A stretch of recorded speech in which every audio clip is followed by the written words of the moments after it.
अगर मैं आपके सामने एक स्ट्रेट लाइन ड्रॉ करूं और आपसे पूछूं कि क्या ऑब्जेक्ट की स्पीड बढ़ रही है या ऑब्जेक्ट की स्पीड घट रही है, और अगर आप जवाब दे पा रहे हैं तो इसका मतलब आपका मोशन 100% क्लियर है। और अगर आप जवाब नहीं दे पा रहे हैं तो कोई बात नहीं, आज का जो लेक्चर है वो आप ही के लिए है। आज का लेक्चर कम्प्लीटली बेस्ड है ग्राफ के ऊपर, और अगर आज का लेक्चर आपने देख लिया तो इसके बाद आपको ग्राफ से रिलेटेड कोई भी कंफ्यूजन नहीं रहने वाली है। इस वीडियो में मैंने ग्राफ्स के बेसिक्स और ग्राफ के बेसिक्स से लेकर एडवांस तक हर एक चीज़ आपको डिटेल में समझाई है जितनी भी आपको ज़रूरत है।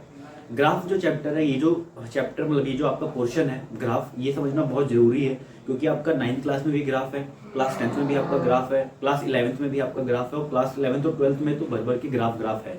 तो अगर आपने ग्राफ नहीं समझा, अगर आप ग्राफ समझ में नहीं आए तो फिजिक्स की कहानी थोड़ी सी अधूरी रह जाएगी और फिजिक्स आपको समझ में नहीं आएगा, क्योंकि ग्राफ एक मेजर पार्ट है फिजिक्स का। तो आज के लेक्चर में हम इसी ग्राफ को समझने की कोशिश करेंगे। और आपको ये बता दूं कि जो ग्राफ होता है, ग्राफ की जो लाइंस होती है वो सिर्फ स्ट्रेट लाइंस नहीं होती है, वो मोशन की पूरी कहानी होती है। तो आज की क्लास में हम ग्राफ के बारे में, एंटायर वीडियो है ये, और ग्राफ के बारे में हर एक चीज़ हम स्टडी करेंगे और आपको अच्छे से समझ में आ जाएगा। तो देखिए, बेसिकली हमारे पास जो हमारा जो सिलेबस है क्लास 9 के हिसाब से, उसमें हमारे पास दो तरह के ग्राफ हमें देखने हैं। एक हमें देखना है एसटी ग्राफ, और एक होता है हमारा वीटी ग्राफ। हमें एसटी ग्राफ देखना है और हमें वीटी ग्राफ देखना है। एसटी ग्राफ का क्या मतलब है? एसटी ग्राफ मीन्स क्या होता है? आपका displacement time graph, displacement time graph. और दूसरा आपको देखना है VT graph. VT graph means velocity time graph, velocity time graph. हालांकि ग्राफ और भी तरह के होते हैं, लेकिन हमारे सिलेबस में दो तरह के ग्राफ के बारे में हम पढ़ लेंगे तो हमारा काम हो जाएगा। अब इन ग्राफ्स के बारे में पढ़ना क्या है, एसटी ग्राफ में पढ़ना क्या है, वेलोसिटी टाइम ग्राफ में पढ़ना क्या है, तो मैं आपको बता दूं कि आपको दो चीजों के बारे में स्टडी करनी है। पहला, आपको स्लोप के बारे में स्टडी करनी है, ग्राफ का स्लोप क्या होगा, एसटी का स्लोप क्या होगा, वीटी का स्लोप क्या होगा। और दूसरा आपको पढ़ना पड़ेगा एरिया। हाँ, जो एरिया आपने पढ़ा है, एरिया कितना एरिया कवर करता है, कितना जगह घेरता है, उसी को हम एरिया बोल रहे हैं। तो हमें बेसिकली एसटी ग्राफ और वीटी ग्राफ के हमें स्लोप के बारे में पढ़ना है, एरिया के बारे में पढ़ना है। एक बार हम एसटी ग्राफ का स्लोप निकालेंगे, एक बार हम फिर एसटी ग्राफ का एरिया निकालेंगे। उसी तरह से फिर हम वीटी ग्राफ का स्लोप निकालेंगे और वीटी ग्राफ का एरिया निकालेंगे। तो ये स्लोप निकालने से पहले और ये एरिया निकालने से पहले जरा हम समझ लेते हैं कि ये स्लोप आखिर होता क्या है। बच्चों को काफी कंफ्यूजन रहती है, स्लोप में कंफ्यूज रहते हैं। तो आइए समझ लेते हैं कि स्लोप होता क्या है, उसके बाद हम देखेंगे कि निकालते कैसे हैं। ठीक है, तो आइए समझते हैं स्लोप। तो जैसा मैं आपको बता दूं, ये जो लेक्चर है ये आपका मोशन का जो है कंटिन्यू सीरीज चल रही है, जहाँ पे जो है फाउंडेशन कोर्स है आपका ये, और मोशन चैप्टर को काफी डिटेल में मैं आपको पढ़ा रहा हूँ।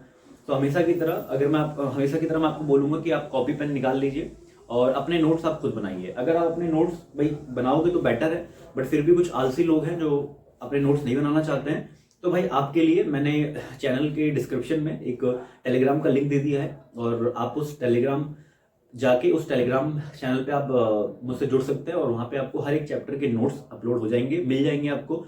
और जितना भी स्टडी मटेरियल है, इंपॉर्टेंट क्वेश्चंस हैं, और चैप्टर से रिलेटेड सारे चैप्टर्स, उसके इंपॉर्टेंट क्वेश्चंस और एक्स्ट्रा रिलेटेड स्टडी मटेरियल, वो सारी चीज़ें आपको वहाँ पे मिल जाएंगी। तो डिस्क्रिप्शन है, डिस्क्रिप्शन से आप जा सकते हो। बट फिर भी मैं ये बोलूँगा कि अगर आप खुद अपने नोट्स बनाते हो साथ में वीडियो को देख के, तो उससे बेस्ट और कुछ नहीं होता है। तो आइए शुरू करते हैं कि ये स्लोप क्या होता है। Basically slope, what is slope? तो देखो, स्लोप बेसिकली होता क्या है। अगर मैं कोई भी एक कार्टेशियन प्लेन बनाऊं, ये मैंने एक कार्टेशियन प्लेन बना दिया, ये मैंने एक कार्टेशियन प्लेन बना दिया। ये आपका वाई एक्सिस है और ये आपका एक्स एक्सिस है। This is Y axis and this is X axis. ठीक है, Y axis and X axis. अगर मैं किसी भी ऑब्जेक्ट का, मान लो कोई भी ऑब्जेक्ट है, उसका मोशन कर रहा है, अभी वैल्यूज वगैरह नहीं रख रहे, बस एक ऑब्जेक्ट है वो आपका मोशन कर रहा है, और उसका जब मैंने ग्राफ प्लॉट किया तो कुछ इस तरह से मेरे को एक स्ट्रेट लाइन मिल गई। ठीक है, कुछ एक्स एक्सिस में वैल्यूज थी, कुछ वाई एक्सिस में वैल्यूज थी, कुछ एक्स में वैल्यूज थी, कुछ वाई में वैल्यूज थी। और जब मैंने क्या किया, जब मैंने उनका ग्राफ प्लॉट किया तो मुझे किस तरह से एक स्ट्रेट लाइन मिल गई। अब स्लोप मीन्स क्या होता है? देखो, स्लोप मतलब होता क्या है? स्लोप मतलब होता है ढलान। स्लोप मीन्स क्या होता है? ढलान, चढ़ाई, कि कितना बोलते हैं ना कि सीढ़ियाँ कितनी स्टीप है, कितना एलिवेटेड है, कितना टिल्टेड है, कितना उठा हुआ है, उसी एंगल को, उसी एलिवेशन को हम क्या बोलते हैं, उसी एलिवेशन को हम बोलते हैं स्लोप। तो ये जो आपकी लाइन बन रही है, ये जो आपकी लाइन बन रही है, ये एक्स एक्सिस है, समझना ये जो लाइन बन रही है, ये जो आपका लाइन बन रहा है, ये जो लाइन है, ये एक्स एक्सिस से कितना एंगल बना रही है। ये लाइन जो ग्राफ का मोशन है, जो मोशन हमने प्लॉट किया है, उसकी जो लाइन है वो एक्स एक्सिस से कितना एंगल बना रही है, उसी को हम बोलते हैं स्लोप। तो यहाँ पे ये जो है, इसको ये जो एंगल बन रहा है, मान लेते हैं इस एंगल को थीटा बोल देते हैं। क्या बोल देते हैं? थीटा। ये मतलब एक स्टैंडर्ड तरीका होता है, जैसे हर एक चीज का नाम होता है, उसी तरह से एंगल को रिप्रेजेंट करने का एक स्टैंडर्ड तरीका होता है, जिसको हम बोलते हैं थीटा। जैसे तुम्हारा अच्छा सा प्यारा सा नाम है, उसी तरह से जो भी एंगल है, एंगल को जनरली हम किससे रिप्रेजेंट करते हैं? थीटा से रिप्रेजेंट कर देते हैं। ठीक है, तो ये एंगल क्या बन रहा है? ये एंगल थीटा बन रहा है। ठीक है, अब ये जो आपका एंगल बन रहा है, इस एंगल के टेन थीटा को, ध्यान से सुनना, इस एंगल के टेन थीटा को हम क्या बोलते हैं? स्लोप बोलते हैं। तो स्लोप बेसिकली क्या हो गया? Slope is equal to tan theta. Slope is equal to tan theta. अब ये टेन थीटा कहां से आ गया? तो पहली बार आप शायद सुन रहे हो कि टेन थीटा क्या है। तो बेसिकली जो टेन थीटा होता है, ये आपका कुछ ट्रिग्नोमेट्रिक आइडेंटिटीज होती हैं। जब आप क्लास 10th में जाएंगे तो क्लास 10th में आपको ट्रिग्नोमेट्रिक रेशियोज के बारे में पढ़ा जाएगा, और वहां पे आपको 6 साइंस के बारे में, 6 रेशियोज के बारे में पढ़ने होंगे। होता बेसिकली, ये थोड़ा सा बेसिक बता देता हूँ। होता ये है कि आपका एक राइट एंगल ट्राइंगल होता है, और ये मान लो 90 डिग्री है। तो इसमें 3 साइड्स होती हैं, आपको अच्छे से पता है। एक है आपका हाइपोटेनियस, एक होता है परपेंडिकुलर, और एक होता है आपका बेस। अब परपेंडिकुलर और बेस आपस में इंटरचेंजेबल होते हैं, और जो हाइपोटेनियस होता है वो आपका फिक्स होता है। ठीक है, मान लो ये एंगल है थीटा, तो इस थीटा के सामने जो भी साइड होगी वो परपेंडिकुलर होगी। थीटा के सामने जो भी साइड होगी वो क्या होगी? परपेंडिकुलर होगी। तो क्या करते हैं, जब मैं दो का रेशो का रेशो निकालू, क्या निकालू? दो का रेशो निकालू। एक बार इसका रेशो निकाल लूँ, एक बार इसका रेशो निकाल लूँ, एक बार इसका रेशो निकाल लूँ। तो ऐसे करके मेरे पास 3 रेशो बनेंगे। जैसे कि एक होगा, जैसे एक बार मैंने परपेंडिकुलर को बेस से डिवाइड कर दिया, एक बार बेस को परपेंडिकुलर से डिवाइड कर दिया, एक बार हाइपोटेनियस को बेस से डिवाइड कर दिया, इसी एक बार बेस को हाइपोटेनियस से डिवाइड कर दिया। तो ये जो अलग अलग ऐसे 6 रेशोज आपको टोटल मिलेंगे। 3 साइड से, तो 3 साइड पे 2 पेयर बनाओगे तो 6 रेशोज आपको मिल जाएंगे।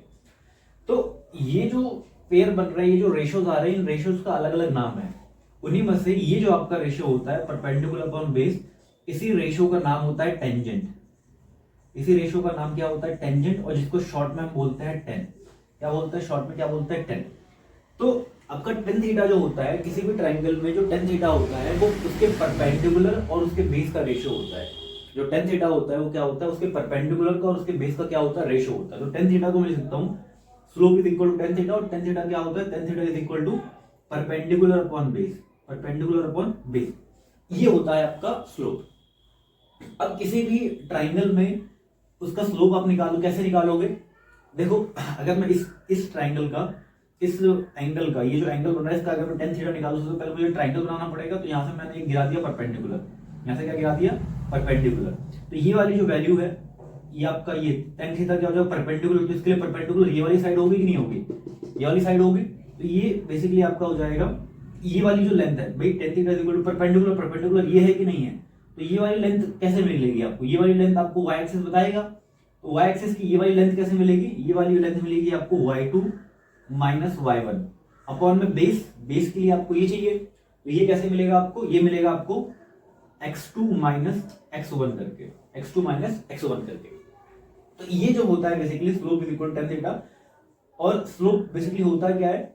जब हम परपेंडिकुलर को बेस से डिवाइड करते हैं तो उसको स्लोप बोलते हैं। ठीक है, और ये y2 माइनस y1 क्यों कर रहे हैं बाबा? ऐसे देखो, जैसे आपको मान लो ये कार्टेशियन प्लेन है और मोशन आपका इस तरह से है, तो यहाँ पे जो एंगल बनेगा ये, अब ये मान लो आपका कुछ y1 वैल्यू है और ये आपका क्या है? कुछ y2 वैल्यू है।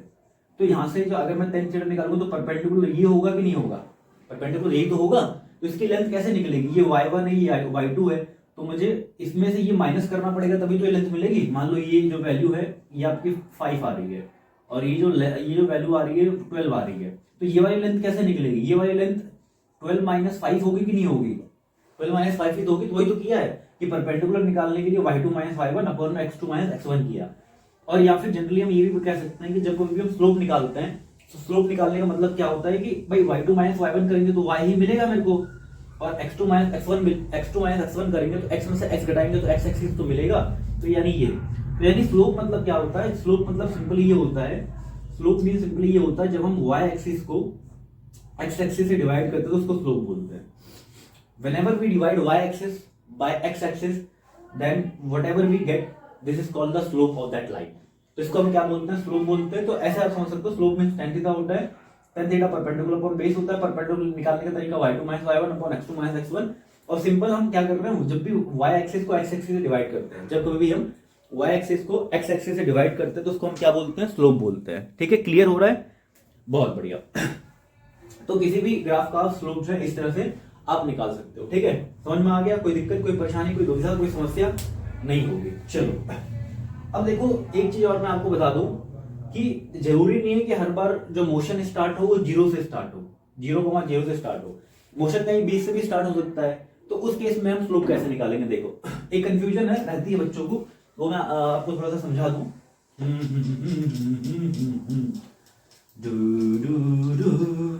हमने तुमको देखा, तुमने हमको देखा, ओहो। चलो ये मैंने इरेज कर दिया है इसको, तुम किसी और को मत देखो, तुम सिर्फ व्हाइट बोर्ड पे देखो, क्योंकि कहीं और देखोगे तो दिक्कत हो जाएगी। तो जरूरी नहीं है कि मोशन आपका ऐसे स्टार्ट हो, मोशन आपका जरूरी नहीं है कि ऐसे स्टार्ट हो। या तो हमने यहाँ पे क्या है, 0 से स्टार्ट किया, 0,0 से स्टार्ट किया, लेकिन जरूरी नहीं है कि हर बार ऐसा हो। ऐसा भी हो सकता है कि आपको y एक्सिस है, ये आपका x एक्सिस है, ठीक है, ये y एक्सिस, ये x एक्सिस। इस बार मोशन कुछ यहां से स्टार्ट हो गया, इस बार मोशन यहां से स्टार्ट हो गया। ठीक है, कुछ y की कुछ वैल्यूज है, यहाँ पे स्टार्ट होगा तो 0 होता, बट इस बार यहां से स्टार्ट हो गया। इस बार क्या है, वो यहां से स्टार्ट हो गया, टाइम इक्वल टू x पे कुछ वैल्यू रही होगी। तो इसका हम स्लोप कैसे निकालेंगे? तो स्लोप मींस क्या होता है, स्लोप मींस ये होता है कि x एक्सिस से कितना एंगल बन रहा है, यानी ये वाली लाइन ये वाली लाइन x एक्सिस से कितने एंगल पे उठी हुई है, इसको क्या बोलते हैं, स्लोप बोलते हैं। इसको क्या बोलते हैं, स्लोप बोलते हैं। तो हम करते क्या है, यहां से हम एक पैरेलल लाइन ड्रॉ करते हैं, यहां से हम क्या करते हैं, पैरेलल लाइन ड्रॉ करते हैं x एक्सिस के। हम क्या करते हैं, यहां से एंगल निकालना, ये एंगल निकालना, तो हमने क्या किया, x एक्सिस के पैरेलल एक लाइन ड्रॉ कर दी यहाँ पे। अब ये जो एंगल होगा, ये यही आपका tan थीटा होगा। इसी का जो आप निकालोगे tan, इसी पे यहाँ पे परपेंडिकुलर गिरा दोगे, ये जो tan थीटा होगा, उसी का जो tan थीटा होगा, उसी को वही स्लोप होगा आपका। लेकिन बच्चे ये कंफ्यूज रहते हैं कि सर ये जो एंगल था ये तो x एक्सिस का एंगल है, आपने यहाँ पे लाइन ड्रॉ कर दी तो ये x एक्सिस से कितना एंगल बन रहा है, ये थोड़ी ना होगा, तो डेफिनेशन गलत हो गई। नहीं, बात ये है कि अगर देखो ये वाला एंगल अगर मैं इसको पीछे की तरफ एक्सटेंड करूं, ये तो ऐसे ही मिटा रहा हूं मैं, अगर इसको पीछे की तरफ क्या करूं, इसको पीछे की तरफ एक्सटेंड करूं, इस लाइन को पीछे की तरफ एक्सटेंड करूं मैं, और इस वाली लाइन को इसको भी पीछे की तरफ एक्सटेंड करूं, do do do do do do do do do, इसको भी पीछे की तरफ एक्सटेंड करूं, तो आपको पता है कि ये लाइन और ये लाइन पैरेलल है, ये वाली लाइन और ये वाली लाइन पैरेलल है, और ये ट्रांसवर्सल है। तो ये वाला एंगल और ये वाला एंगल क्या सेम नहीं हो जाएगा, कॉरस्पॉन्डिंग एंगल हो जाएगा कि नहीं हो जाएगा? तो देखो ये भी आपका क्या बन रहा है, ये जो थीटा बन रहा है, ये तो x एक्सिस से कितना एंगल बन रहा है, ये एंगल ऑफ एलिवेशन थोड़ी में चेंज हो जाएगा, ये तो सेम ही रहेगा। तो इसीलिए जब कभी भी आप कहीं 20 से आपको स्टार्ट करना हो, 20 से आपको स्लोप वगैरह निकालना हो, तो आप क्या कर दिया करो, उसके पैरेलल एक लाइन ड्रॉ कर दिया करो, उसके x एक्सिस के पैरेलल एक लाइन ड्रॉ कर दिया करो, और उसका एंगल, इसका tan थीटा कैलकुलेट कर लिया करो। तो इसका tan थीटा परपेंडिकुलर, ये परपेंडिकुलर, और ये बेस हो जाएगा। रीजन भी कि जब आप इसको पीछे की तरफ एक्सटेंड करोगे और x एक्सिस से एंगल निकालोगे, तो जो एंगल ये होगा वही एंगल ये भी होगा। तो इतनी मेहनत हमें करनी है, पीछे की तरफ ड्रॉ नहीं करना है, डायरेक्टली हम उसके ऊपर एक पैरेलल लाइन ड्रॉ कर लेंगे और वहां से एंगल जो है कैलकुलेट करेंगे, क्योंकि वो जो एंगल होता है, एंगल में बिल्कुल भी चेंजेस नहीं आएंगे। ठीक है, चलो अब हम देख लेते हैं, इतना समझने, उम्मीद करता हूं आपको इतना समझ में आ गया होगा। अब हम ये देख लेते हैं एरिया कैसे निकालते हैं, किसी भी ग्राफ का एरिया कैसे निकालते हैं। चलो एरिया के बारे में स्टडी करते हैं भाई। आए हो मेरी जिंदगी में तुम बहार बनके, आए हो मेरी जिंदगी में तुम बहार बनके, मेरे दिल में यूं ही रहना, मेरे दिल में यूं ही रहना, तुम प्यार प्यार बनके। चलो अब एरिया के बारे में देख लेते हैं। एरिया कैसे निकालेंगे हम किसी भी ग्राफ का, जो एरिया, तो लिखते हैं यहाँ पे सुंदर सुंदर एरिया, एरिया। तो एरिया कैसे निकालेंगे, देखो एरिया जो है, सो मान लेते हैं फिर से हमारे पास एक कार्टेशियन है, this is Y axis and this is X axis. ठीक है, हमारे पास कोई कैसा भी ग्राफ हो सकता है, कोई भी कैसा भी ग्राफ हो सकता है। मान लो ग्राफ ऐसे आ गया या कैसे भी हो सकता है ग्राफ। ठीक है, मान लो कोई ग्राफ ऐसे आ गया, अब हमें क्या निकालना है, इसका एरिया निकालना है। तो जब कभी भी आपसे एरिया निकालने को बोलेगा ग्राफ का, तो इस तरह से एक टर्म यूज होता है जिसको बोलते हैं एरिया अंडर ग्राफ। क्या बोलते हैं? Area under graph, area under graph, area under graph, ऐसे पूरा वर्ड यूज होगा कि find the area under graph. ठीक है, तो एरिया अंडर ग्राफ निकालने का तरीका क्या होता है? एरिया अंडर ग्राफ आपका होता क्या है? दिस इज द एरिया, ये होता है क्या है? This is the area under graph. क्या होता है? This is the area, this is the area enclosed bye x axis and line of motion, line of motion. अब लाइन ऑफ मोशन क्या हो जाएगा? ये भी आपका जो ग्राफ आपका बन रहा है, ये आपका जो भी मोशन का ग्राफ बन रहा है, वो जो लाइन बन रही है उसके बीच में और एक्स एक्सिस के बीच में जो एरिया होगा उसको बोलते हैं। अब निकालते कैसे? देखो, सिंपल सा रूल ये है कि अगर आप एरिया अंडर ग्राफ निकालना चाहते हैं, तो जहां से भी आप मोशन के एरिया को स्टडी करना चाहते हैं, मान लो मैं यहां से स्टडी करना चाहता हूं, तो यहाँ इस वाले पॉइंट से आप क्या करो? इस वाले पॉइंट पे आप एक परपेंडिकुलर लाइन ड्रॉ करो। सिंपल, इनिशियल पे जहां से कहीं से भी स्टार्ट कर सकते हो आप, यहां से स्टार्ट कर सकते हो, यहां से स्टार्ट कर सकते हो, यहां से भी स्टार्ट कर सकते हो, कहीं से भी स्टार्ट कर सकते हो आप। ठीक है, तो मान लो अगर मैं यहां से लेके यहां तक, यहां से लेके यहां तक जो है ग्राफ निकालना चाहता हूं, यहां से लेके यहां तक मुझे एरिया अंडर ग्राफ निकालना है, तो क्या करूंगा?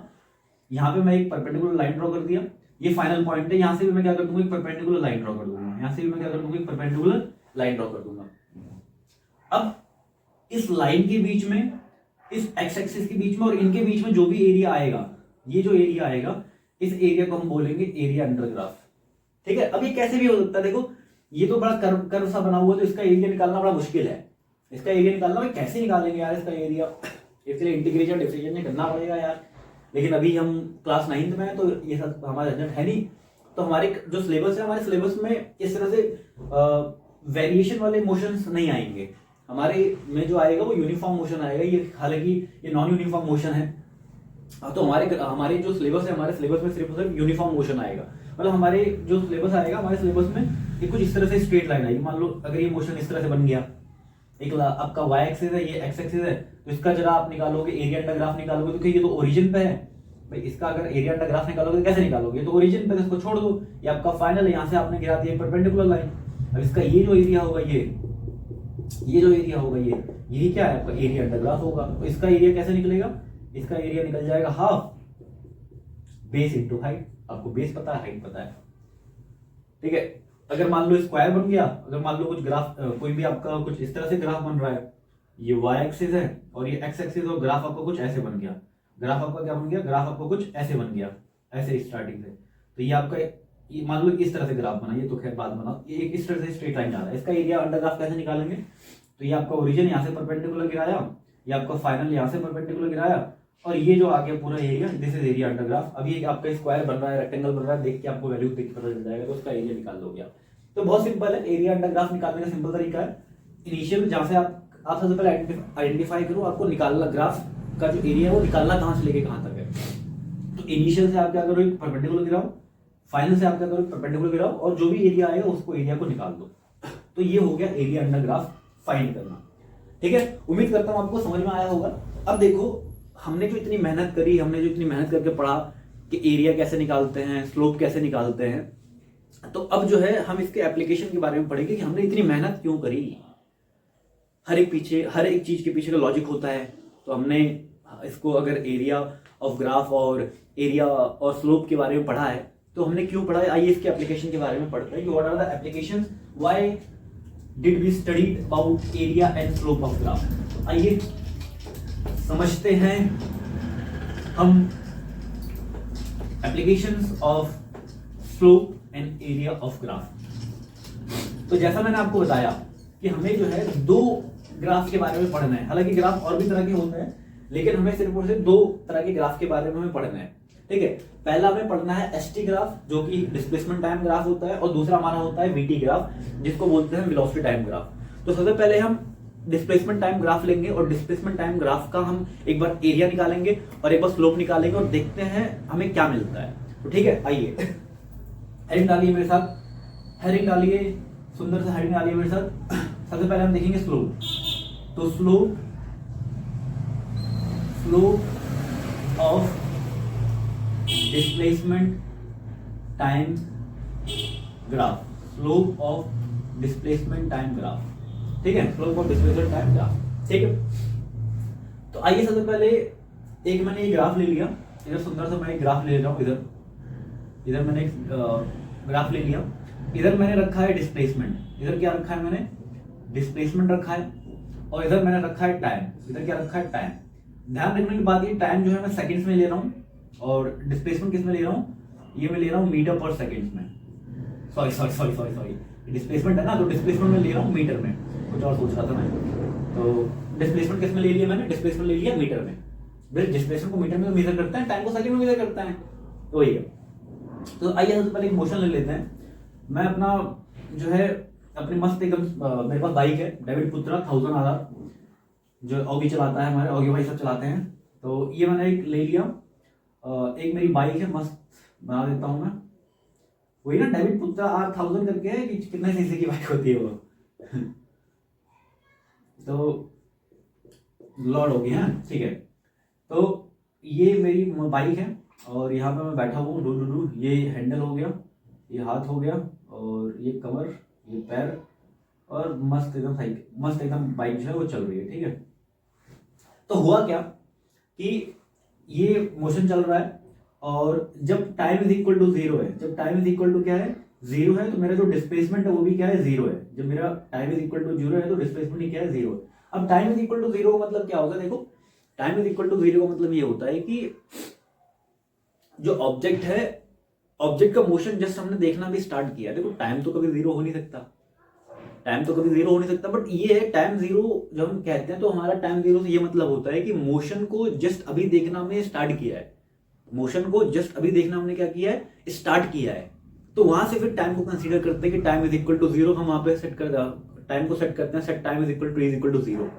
मतलब टाइम तो बहुत पहले से चल ही रहा है, लेकिन जब हम मोशन को देखना स्टार्ट करते हैं कि ये अब मोशन स्टार्ट हुआ, तो वहां से हम टाइम को कैलकुलेट करते हैं। तो वही मैं कह रहा हूं कि जब मेरा टाइम इज इक्वल टू 0 था, जब टाइम इज इक्वल टू 0 था मेरा, तो वहां पे जो डिस्प्लेसमेंट था वो 0 था। जब time is equal to 1 second भी था, तो मैं 10 मीटर आगे आ गया। तो हमारा जब टाइम 1 सेकंड भी था तो मतलब मेरी स्पीड है कुछ, मैं 10 मीटर आगे आ गया, ठीक है। फिर दूसरा सेकंड भी था तो मैं 10 मीटर और आगे आ गया, अब मैं कितना मीटर आ गया, 20 मीटर आगे आ गया। इसी तरह से जब 1 सेकंड और भी था, 3 सेकंड हो गए, तो मैं जो है 30 मीटर आगे आ गया, 10 मीटर और आगे आऊंगा 30 पहुंच जाऊंगा। इसी तरह से जब 4 सेकंड भी था तो मैं जो है 40 मीटर पे आ गया। तो इस तरह से मेरा मोशन हो रहा है, एक बार इतना ही देखेंगे, ठीक है। तो अगर मैं इसको ग्राफ पे प्लॉट करूं, डिस्प्लेसमेंट टाइम ग्राफ पे प्लॉट करूं, डिस्प्लेसमेंट टाइम ग्राफ पे क्या करूं, प्लॉट करूं, तो देखो क्या होगा। आपको प्लॉट करना आता है, यहाँ पे टाइम रख देता हूं, ये 0, ये 1 सेकंड, ये 2 सेकंड, ये 3 सेकंड और ये 4 सेकंड। इधर ले लेते हैं 10 मीटर, ये है आपका 20 metre, this is 30 metre and this is 40 metre, ठीक है। तो ये हो गया, कोई दिक्कत। अब अगर प्लॉट करोगे तो 0,0, जब टाइम इज इक्वल टू 0 था तो डिस्प्लेसमेंट भी 0 था, तो ये वाला पॉइंट मिल जाएगा, है कि नहीं। और जब time is equal to 1 second हुआ तो डिस्प्लेसमेंट कितना हो गया, 10 मीटर हो गया, तो टाइम इज इक्वल टू 1 और डिस्प्लेसमेंट कितना 10, तो ये वाला पॉइंट आपको मिलेगा कि मिलेगा, ये वाला पॉइंट मिल जाएगा। इसी तरह से जब टाइम आपका 2 मीटर हुआ, sorry time is equal to 2 second हुआ, टाइम कितना हुआ, time is equal to 2 second हुआ, तो डिस्प्लेसमेंट कितना हो गया, डिस्प्लेसमेंट आपका 20 मीटर हो गया। तो यहाँ पे इन दोनों का कॉमन पॉइंट ये आ जाएगा, इन दोनों का कॉमन पॉइंट ये आ जाएगा, इन दोनों का कॉमन पॉइंट ये आ जाएगा, ये वाला पॉइंट मिल जाएगा। भाई जब नीचे खड़े होकर देखोगे तो टाइम दिखेगा, इधर खड़े होकर देखोगे जो है डिस्प्लेसमेंट दिखेगा। तो time is equal 2 second, displacement 20 metre, तो जब 2 सेकंड का टाइम हुआ तो डिस्प्लेसमेंट कितना हो रहा है, 20 मीटर हुआ है। इसी तरह से जब टाइम 3 सेकंड हो गया तो डिस्प्लेसमेंट कितना हो गया, 30 सेकंड हो गया। तो इन दोनों का कॉमन पॉइंट यहाँ आएगा, इन दोनों का कॉमन पॉइंट यहाँ आ जाएगा। इसी तरह से जब time is equal to 4 second हो जाएगा तो डिस्प्लेसमेंट कितना हो जाएगा, 40 हो जाएगा। तो ये हो जाएगा आपका, इन दोनों का जो कॉमन पॉइंट आएगा, ये कॉमन पॉइंट ये आ जाएगा। तो एक पॉइंट ये मिला, एक पॉइंट ये मिला, एक पॉइंट ये मिला। और जब सबको आप क्या करोगे, जोड़ोगे, तो आपको इस तरह से मस्त एकदम स्ट्रेट लाइन मिल जाएगी। हालांकि मेरा लाइन थोड़ा सा टेढ़ा है, क्योंकि मैं बोर्ड पे बना रहा हूँ, जब आप स्केल वगैरह लेके बनाओगे स्केल फिट अब स्केल को फिट ही बोलते हैं, मुझे पता नहीं था। एक बार मैं अपने क्लासरूम में बैठा हुआ था, जब मेरे कॉलेज का टाइम था, तो मैं आगे बैठा हुआ था, एग्जाम चल रहा था, वो पीछे से ऐसे कर रहा है, भाई भाई भाई, बोला हाँ, कह रहा फिट। मैं बोला क्या कह रहा है, फिर दोबारा कह रहा है भाई भाई, मैं बोला हाँ, यार फिट। मैं बोला फिट क्या होता है, यार फिट मतलब स्केल, पटरी। तो जो भी है, आप जब फिट से बनाओगे, जब स्केल से बनाओगे, जब पटरी से बनाओगे, तो आपको जो है, आपको एक स्ट्रेट लाइन मिले, एक बढ़िया से एकदम स्ट्रेट लाइन मिल जाएगी। तो मैं तो स्कूल से बना, तो माफ करना, मेरे को थोड़ा टेढ़ा हो गया, लेकिन बनाओगे तो बढ़िया बनेगा। तो ये आपका मोशन जो है हमने प्लॉट कर दिया, ग्राफ पे प्लॉट कर दिया, डिस्प्लेसमेंट टाइम पे मोशन को प्लॉट कर दिया। अब अगर मैं इसका स्लोप निकालूं, क्या निकालूं, स्लोप। तो स्लोप मींस क्या होता है, स्लोप मींस होता है कि ये जो लाइन है, ये एक्स एक्सिस से कितना एंगल बना रही है, ये जो लाइन है एक्स एक्सिस से कितना एंगल बना रही है, तो इसको हमने बोल दिया थीटा। इसको क्या बोल दिया, थीटा। इसको क्या बोल दिया, थीटा। तो आपको अभी तक पता है कि स्लोप मींस क्या होता है, स्लोप मींस होता है tan थीटा।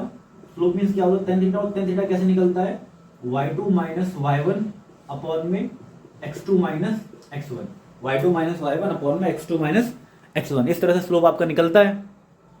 तो निकालो इधर, ये आपका tan थीटा ये आपका tan थीटा यानी perpendicular upon base, perpendicular base मतलब y2 minus y1 upon x2 minus x1। तो यहाँ से आपका ये यहाँ पे आपको वैल्यू मिलेगी y2।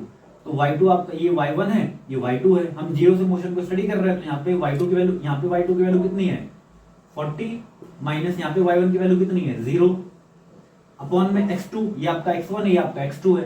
तो 4 माइनस x1 कितना है 0। तो ये आपका कितना आ गया, ये आपका आ गया 40 divide by 4 which is equal to 10। 40 divide by 4 which is equal to 10, ये 10 आ गया। अब बाबा ये 10 है क्या, ये जो हमने स्लोप निकाला है, इस ग्राफ का जो हमने स्लोप निकाला है, ये स्लोप निकालने पर हमें 10 मिल रहा है, ये 10 है क्या। तो ध्यान से आप देखोगे कि आपको मैंने स्पीड की डेफिनेशन बताई थी कि कोई भी ऑब्जेक्ट यूनिट टाइम पे कितना डिस्टेंस कवर करता है, कोई भी ऑब्जेक्ट यूनिट टाइम पे कितना डिस्टेंस कवर करता है, उसी को स्पीड बोलते हैं। तो देखो हर एक सेकंड में वो 10 मीटर जा रहा है, तो ये तो उसकी स्पीड होगी, है कि नहीं। और ऐसे भी आप समझ सकते हो कि जब हमने स्लोप निकाला, क्या निकाला, जब हमने स्लोप निकाला, तो स्लोप निकालने के लिए हमने क्या किया, y2 माइनस y1 किया अपॉन x2 माइनस x1 किया, यही किया कि नहीं किया। अब ये बताओ, जब y2 माइनस y1 कर रहा हूं, जब y2 माइनस y1 कर रहा हूं, जब y2 माइनस y1 कर रहा हूं, तो y एक्सिस पर रखा क्या हुआ है, डिस्प्लेसमेंट रखा हुआ है। y एक्सिस पे क्या रखा हुआ है, डिस्प्लेसमेंट रखा हुआ है। तो जब मैं डिस्प्लेसमेंट में से डिस्प्लेसमेंट माइनस करूंगा, तो मुझे डिस्प्लेसमेंट ही तो मिलेगा, है कि नहीं। जब मैं डिस्प्लेसमेंट में से डिस्प्लेसमेंट माइनस करूंगा, तो डिस्प्लेसमेंट मिलेगा, है कि नहीं। और एक्स एक्सिस पे क्या रखा हुआ है, एक्स एक्सिस पे टाइम रखा हुआ है।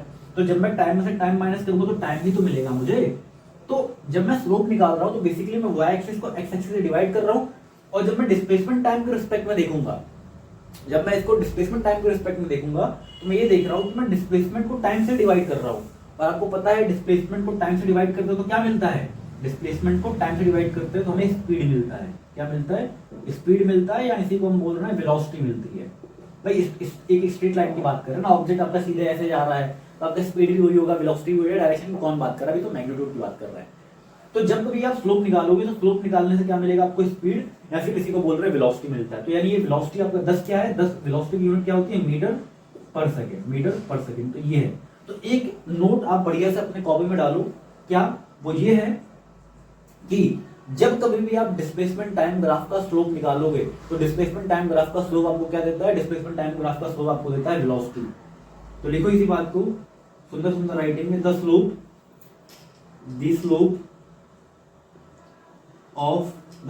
Of ST graph, the slope of ST graph gives speed और velocity. The slope of ST graph gives speed और velocity. स्पीड मिल जाएगा, यहाँ पे आपको क्या मिल जाएगा, वेलोसिटी मिल जाएगा। ठीक है। अगर इसी एरिया, अगर मैं इस छोटा सा इसके एरिया की बात कर लूं, ये भी इसके एरिया की बात कर लूं, एरिया क्या देता है, हालांकि एरिया हमें कुछ इन्फॉर्मेशन देता नहीं है। एरिया निकालने के तो हम निकाल सकते हैं, लेकिन जब हम एरिया निकालेंगे तो एरिया इसका यूजफुल नहीं रहता। डिस्प्लेसमेंट टाइम ग्राफ का जब हम एरिया निकालते हैं तो एरिया में कुछ देता नहीं है। हालांकि मैं आपको दिखा देता हूँ आपकी आत्मा की संतुष्टि के लिए, और दिखा देता हूँ कि क्या मिल रहा है क्या नहीं मिल रहा। नहीं तो भाई ऐसे थोड़ी ना कि मैं बोल दूंगा और आप मान लोगे, इतने अच्छे तो वो नहीं आप सब।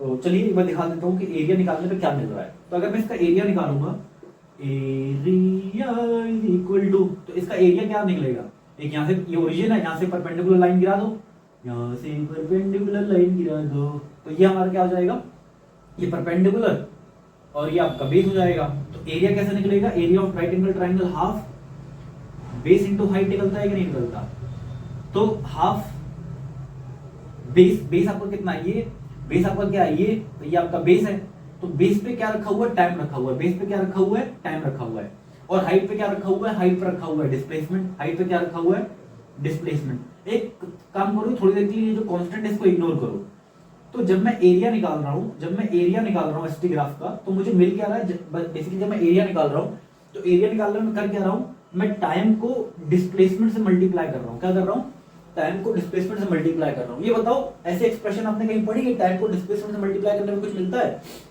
देखो आपको पता है कि जो वेलोसिटी होता है, वेलोसिटी होता है डिस्टेंस अपॉन में टाइम, वेलोसिटी डिस्टेंस बोलो या डिस्प्लेसमेंट बोलो, इसको एस बोल दो, इसको क्या बोल दो, एस बोल दो। वेलोसिटी जो है वो आपका डिस्प्लेसमेंट अपॉन में टाइम होता है, एस डिस्प्लेसमेंट है, एस आपका क्या है, डिस्प्लेसमेंट है, एस क्या आपका डिस्प्लेसमेंट है। तो यहां से आप ये देखो कि यहां से velocity into time is equal to आपका डिस्प्लेसमेंट आ रहा है, लेकिन यहां से आप कुछ भी करके टाइम को डिस्प्लेसमेंट के साथ मल्टीप्लाई कर सकते हो, नहीं हो रहा, यानी टाइम को जो हम डिस्प्लेसमेंट के साथ मल्टीप्लाई करते हो कुछ भी नहीं मिलता है। तो इसी बात को लिख सकते हो, इसीलिए मतलब जो है आपका एरिया जो है, area of ST graph is not useful,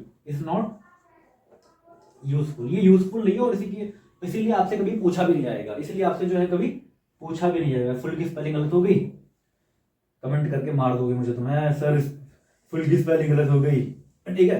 तो एरिया क्या हो जाएगा, area of ST is not useful, क्योंकि उस समय कुछ भी मिलता नहीं है। तो हमें जो है एसटी ग्राफ का सिर्फ और सिर्फ क्या पढ़ना है, स्लोप पढ़ना, और स्लोप हमें क्या देता है, वेलोसिटी देता है। और कितनी अच्छी बात है, देखो जब डिस्प्लेसमेंट टाइम ग्राफ देख रहे हो तो डिस्प्लेसमेंट टाइम ग्राफ में क्या क्या दे रहा है, आपको टाइम बता दे रहा है, आपको डिस्प्लेसमेंट बता दे रहा है, और साथ में आपको स्पीड भी बता दे रहा है किस स्पीड से चल रहा है। तो इसलिए ग्राफ को जो है पढ़ना काफी मतलब जरूरी है। देखो एक ही ग्राफ देख के आप सब कुछ बता पा रहे हो, आप बता पा रहे हो टाइम कितना हो रहा है, आप बता पा रहे हो वेलोसिटी कितनी हो रही है, आप बता पा रहे हो स्पीड कितनी है कि नहीं।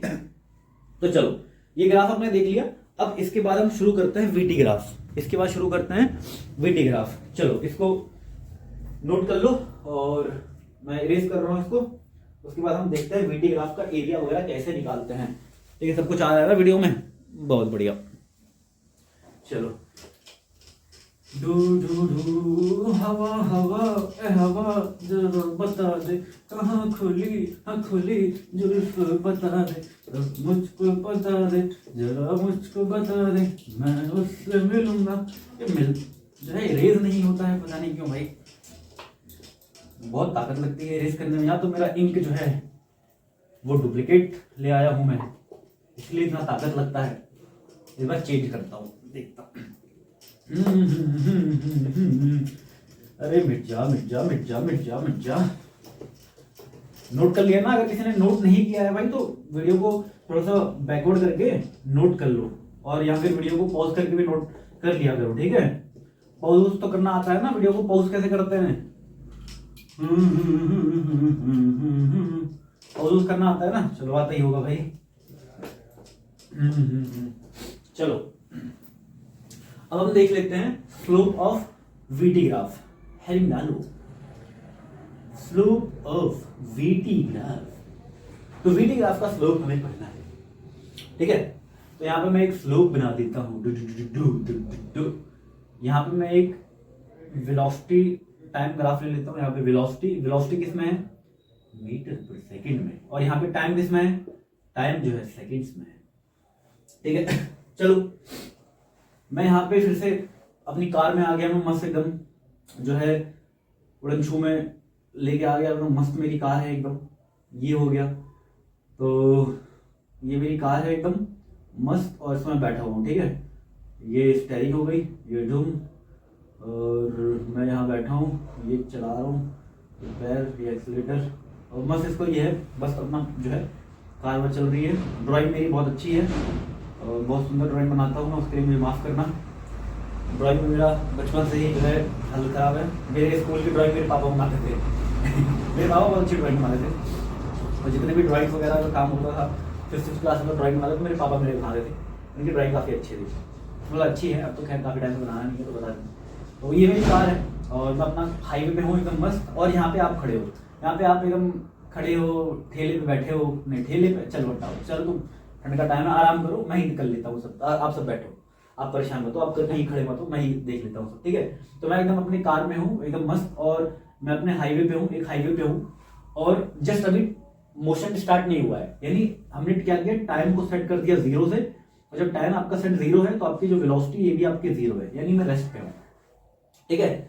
जब time is equal to 1 second हुआ तो मैं एकदम मस्त एकदम एक्सलरेट दे रहा हूँ, ऐसे होता है ना भाई, कार में चलाया होगा आपने, पर कार तो नहीं चलाया होगा, अभी बच्चे हो, बाइक को चलाया होगा या कार में बैठे हो गए, तो वहाँ पे एक्सीलेटर देते हैं कि नहीं देते हैं, जब एक्सीलेटर देते हैं तो स्पीड हर समय बढ़ती रहती है कि नहीं बढ़ती रहती है, कभी 10 मीटर पर सेकंड, 20 मीटर पर सेकंड, 30 मीटर, ऐसे बढ़ती रहती है कि नहीं बढ़ती रहती है। तो मैंने भी अपना बस अपना कार पे बैठा हूँ और मैंने एक्सीलेटर एकदम दबा रखा है, एक्सीलेटर क्या कर रखा है, दबा रखा है। तो जब टाइम इज इक्वल टू 0 था तो मेरी वेलोसिटी भी 0 थी, मतलब मैं रेस्ट पे था। बट जब time is equal to 1 second हुआ तो मेरी वेलोसिटी हो गई 10 मीटर पर सेकंड, वेलोसिटी कितनी हो गई, 10 मीटर पर सेकंड। उसी तरह से जब टाइम 2 सेकंड हुआ तो वेलोसिटी मेरी हो गई 20 मीटर पर सेकंड। इसी तरह से जब time is equal to 3 second हुआ तो वेलोसिटी हो गई 30 मीटर पर सेकंड। इसी तरह से टाइम जब 4 हुआ, 4 सेकंड हुआ तो अब मेरी जो वेलोसिटी हो गई वो 40 मीटर पर सेकंड हो गई। वेलोसिटी किसमें, 40 मीटर पर सेकंड में, टाइम किसमें दिया हुआ है, सेकंड्स में दिया हुआ है, ठीक है, और वेलोसिटी किसमें दी हुई है, मीटर पर सेकंड में। तो अगर मैं इसी का जो है ग्राफ प्लॉट करूं, मैं क्या करूं, इसका ग्राफ प्लॉट करूं, तो देखो क्या मिलेगा यहाँ पे मेरे को, यहाँ पे टाइम रख दिया, ये 0, ये 1 सेकंड, ये 2 सेकंड, ये 3 सेकंड और ये 4 सेकंड।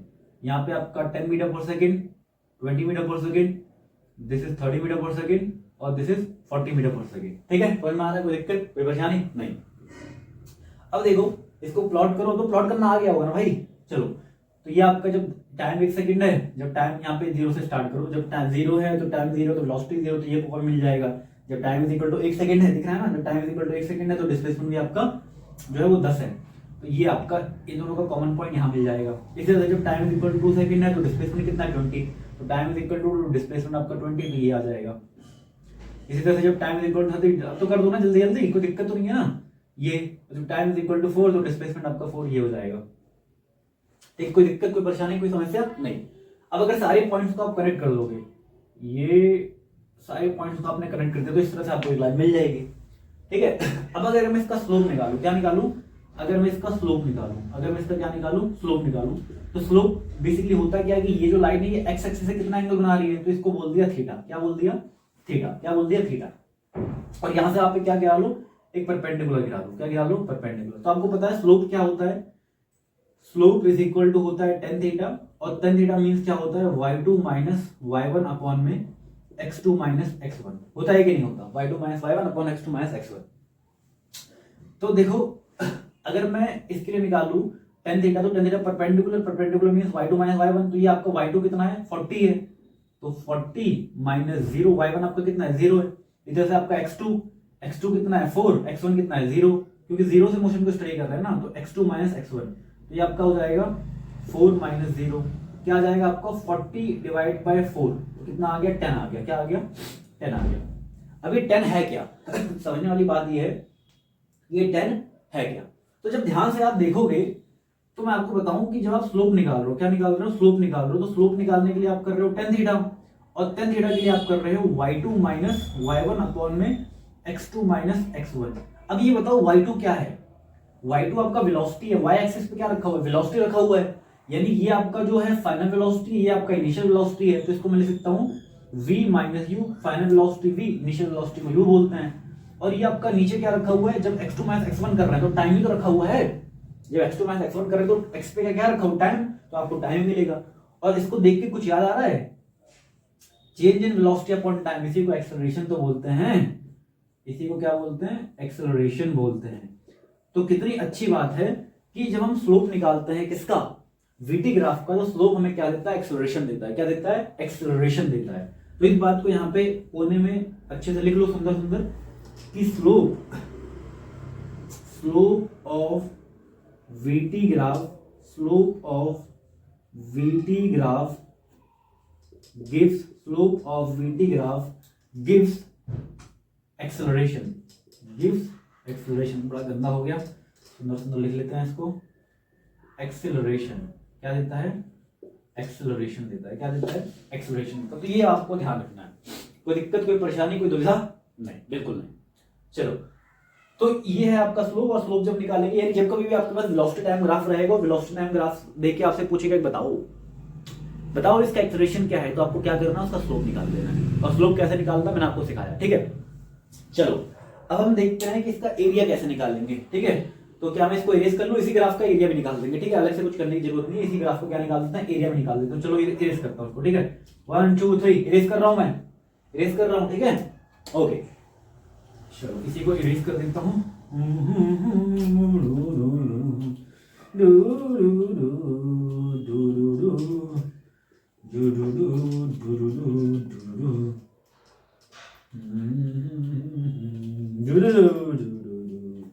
चलो अब इसका एरिया निकालते हैं, एरिया। तो अगर मैं इसका एरिया निकालूंगा, एरिया क्या निकालूंगा, एरिया, तो एरिया इज इक्वल टू, देखो ये राइट ट्राइंगल बन रहा है कि बन रहा है कि नहीं बन रहा है ना।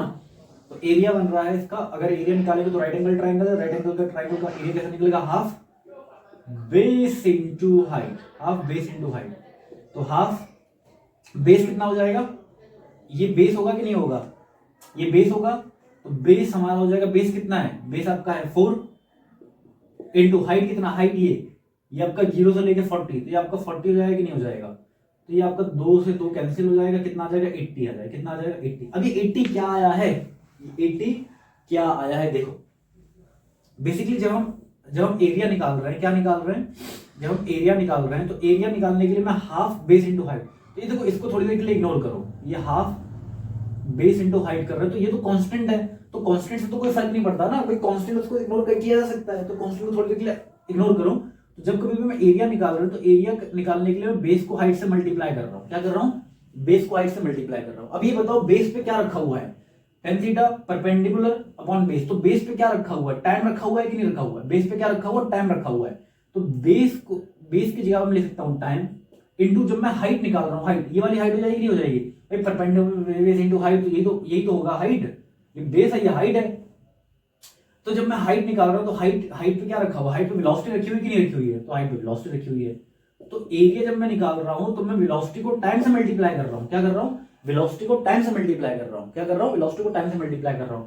और वेलोसिटी इंटू टाइम क्या होता है, वेलोसिटी इंटू टाइम डिस्प्लेसमेंट नहीं होता है ना। तो क्या पता चला हमें कि जब कभी भी हम वीटी ग्राफ का एरिया निकालते तो हमें क्या मिलता है, डिस्प्लेसमेंट। अरे पता है ना आपको, velocity is equal to displacement upon time, यहां से वीटी क्या हो जाएगा, VT is equal to displacement. तो यहाँ पे भी तो वही कर रहे हैं, जब हम एरिया निकाल रहे हैं तो बेसिकली हम वेलोसिटी को टाइम से मल्टीप्लाई कर रहे हैं, इसका मतलब हम क्या कर रहे हैं, डिस्प्लेसमेंट निकाल रहे हैं। तो यहाँ पे एक छोटा सा एक और नोट डालू कि area under graph, area under graph of VT, area under graph of VT gives what, displacement. क्या देता है, डिस्प्लेसमेंट देता है, क्या देता है, डिस्प्लेसमेंट देता है। समझ में आया, ये दो बातें आपको जो है समझ में आनी चाहिए, नोट करनी चाहिए। बाकी अगर आपको कुछ भी समझ में नहीं आया है तो ये लास्ट की जो दो बातें हैं, इसको आप याद कर लो, इसको आप समझ लो, आपका काम हो जाएगा, ठीक है। चलिए नोट कर लिया सबने, अब आगे चले, चलो मैं 1 2 3 इरेज करने जा रहा हूं, नोट कर लिया, चलो।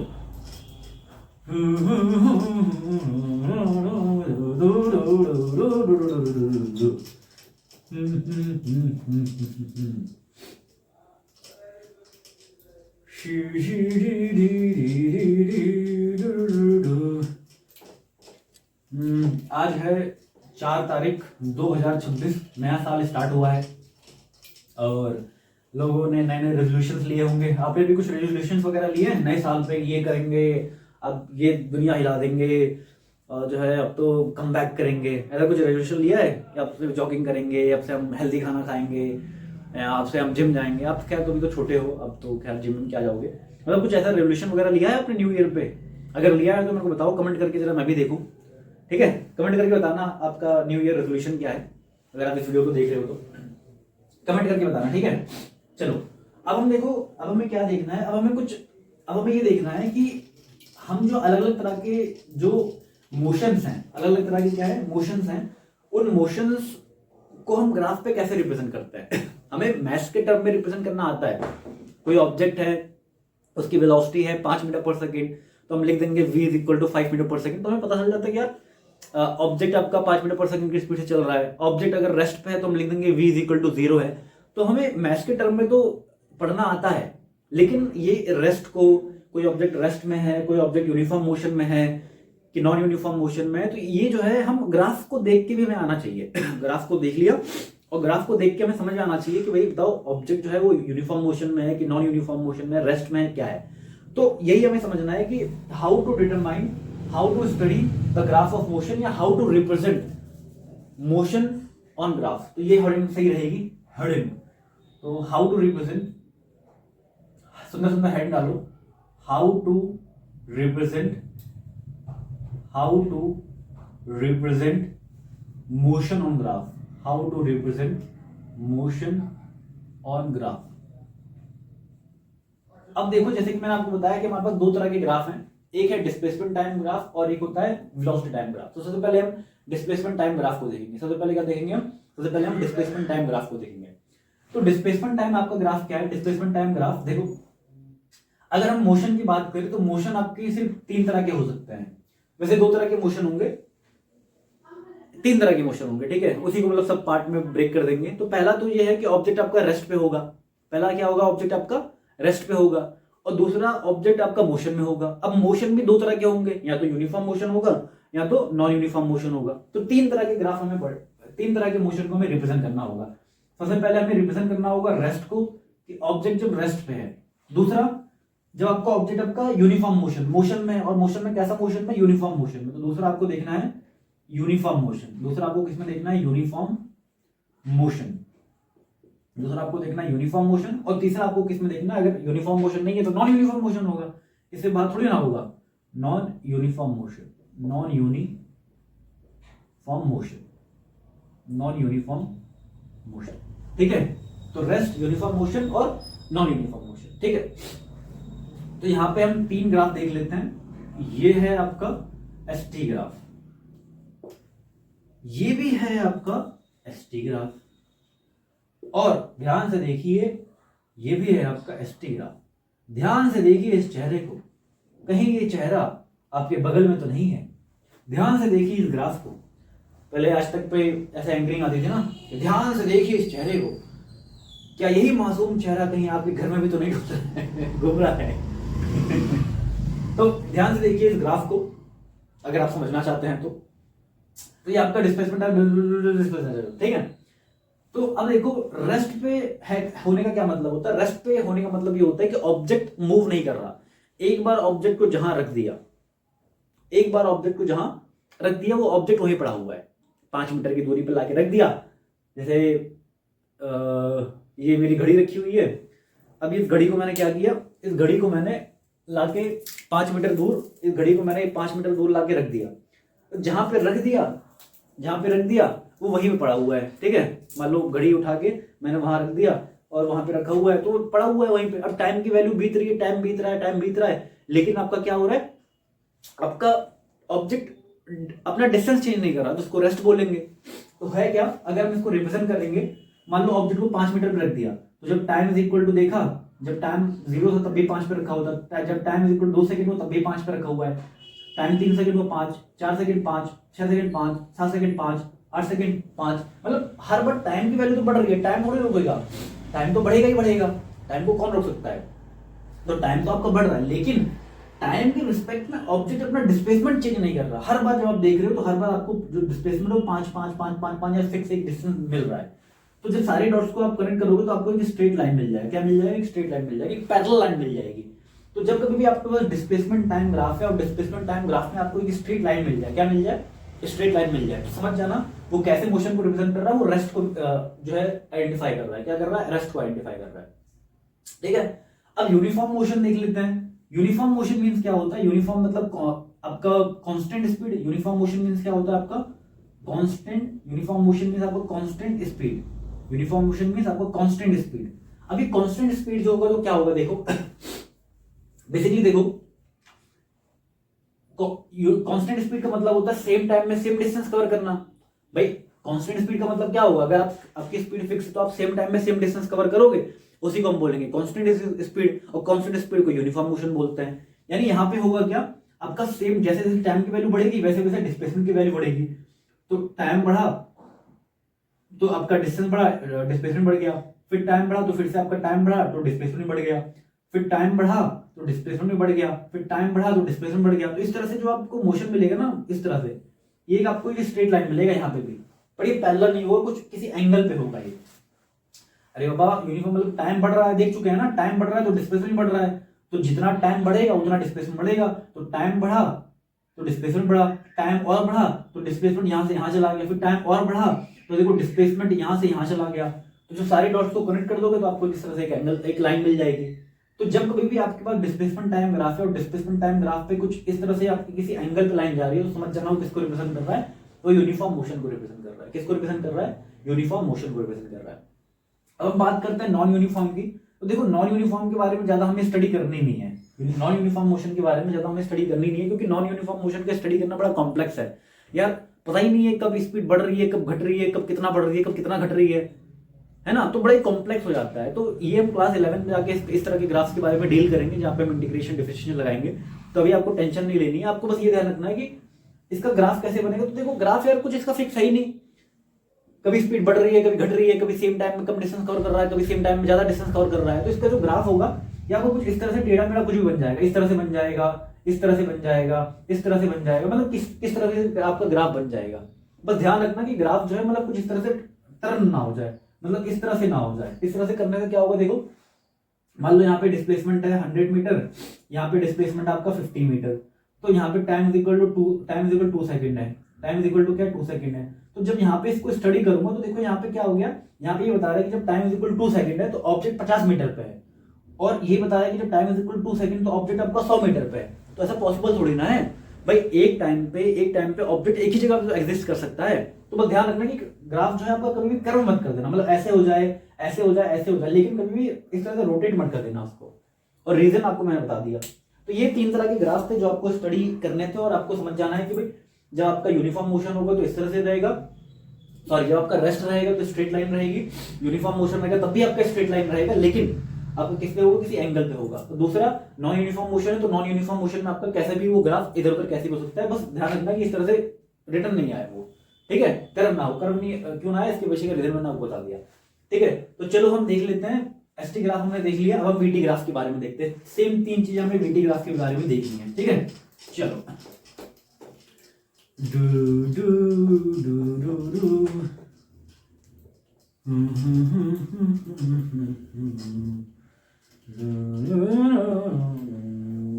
सब आ रहा है, रिकॉर्ड हो रहा है सब, बहुत बढ़िया। चलो वीटी ग्राफ देख लेते हैं। तो यहां पे मैंने बना दिया है वीटी ग्राफ, यहां पे भी बना दिया है मैंने वीटी ग्राफ, और यहां पे भी बना दिया है मैंने वीटी ग्राफ, यहां पे बना दिया मैंने वीटी ग्राफ। अब देखो रेस्ट पे क्या है, एक बात याद रखना, जब कभी भी बोले रेस्ट तो रेस्ट का मतलब वेलोसिटी इज इक्वल टू 0।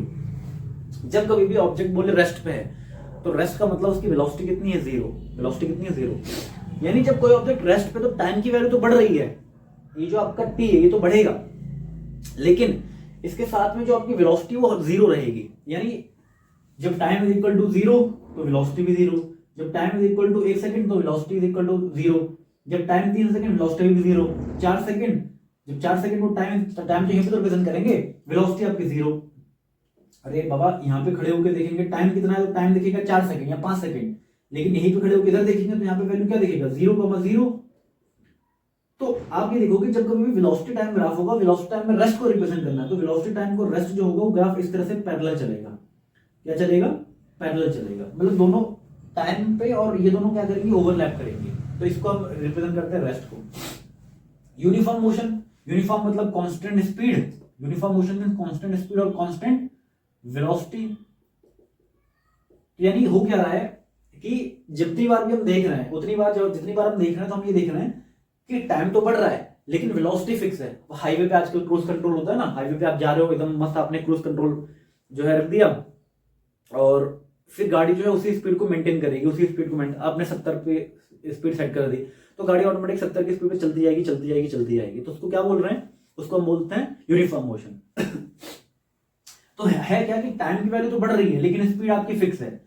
तो आपको इस तरह का कुछ ग्राफ मिलेगा भाई, time equal to 1 second, velocity मान लो 100, time 2 second, velocity 100, time 3 second, velocity 100, 4 velocity 100, 5 इस तरह चलता रहेगा। तो आपको अगर वीटी ग्राफ है तो वीटी ग्राफ में आपका यूनिफॉर्म मोशन है तो आपको इस तरह से स्ट्रेट लाइन मिलेगी।